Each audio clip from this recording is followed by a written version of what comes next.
মোৰ অতিকৈ মৰমৰ ছাত্ৰ-ছাত্ৰীসকল, আজি মই তোমালোকৰ সন্মুখত উত্তম শিক্ষণৰ লক্ষণসমূহৰ বিষয়ে এটা ভিডিঅ' প্ৰস্তুত কৰি লৈ আহিছোঁ। এই ভিডিঅ'টোৰ জৰিয়তে তোমালোকে জানিব পাৰিবা উত্তম শিক্ষণৰ লক্ষণসমূহনো কি।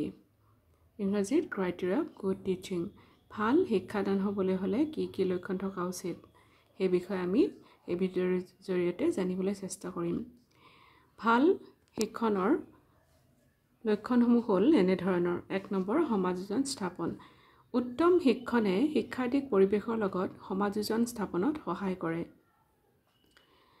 ভাল শিক্ষাদান প্ৰক্ৰিয়াই শিক্ষাৰ্থীসকলক যিকোনো পৰিৱেশ বা পৰিস্থিতিত মিলিত হ'বলৈ সহায় কৰে। 2 নম্বৰ, সুপ্ত প্ৰতিভাৰ বিকাশ।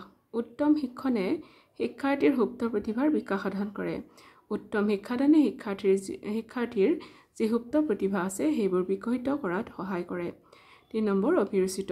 উত্তম শিক্ষণে শিশুক কোনো কাম শিকিবলৈ অভিৰুচিত কৰি তোলে, অৰ্থাৎ কোনো কামৰ প্ৰতি উৎসাহ বঢ়োৱাৰ ক্ষেত্ৰত উত্তম শিক্ষাদানে সহায় কৰে।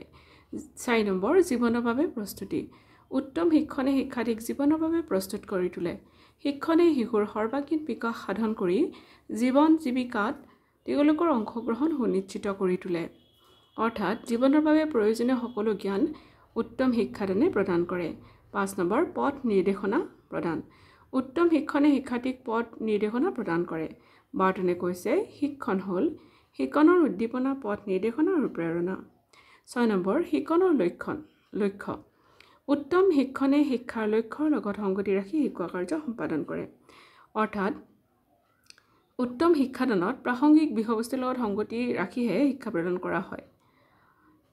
7 নম্বৰ, সংগঠিত কাৰ্য।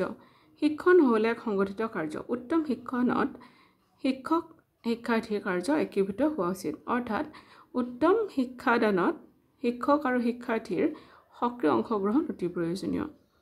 ইয়াৰ পিছৰ লক্ষণটো হ'ল পৰিকল্পিত।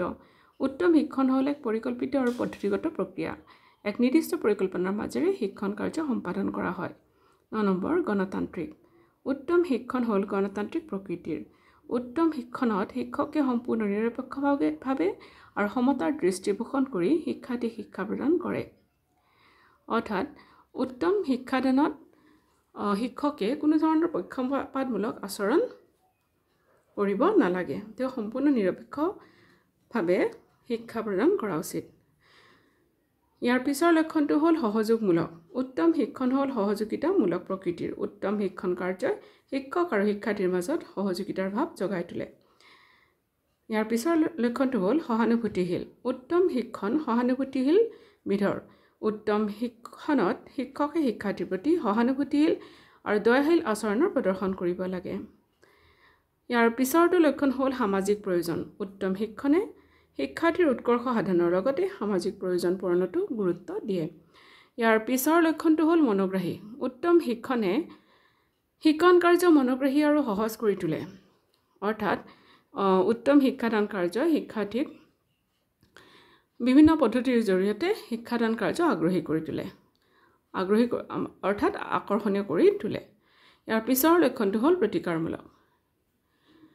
উত্তম শিক্ষণে শিক্ষাৰ্থীৰ শিক্ষণ জটিলতাসমূহ চিনাক্ত কৰি তাৰ প্ৰতিকাৰ সাধনৰ ব্যৱস্থা গ্ৰহণ কৰে। ইয়াৰ পিছৰটো লক্ষণ হ'ল উদ্দীপনাদায়ক।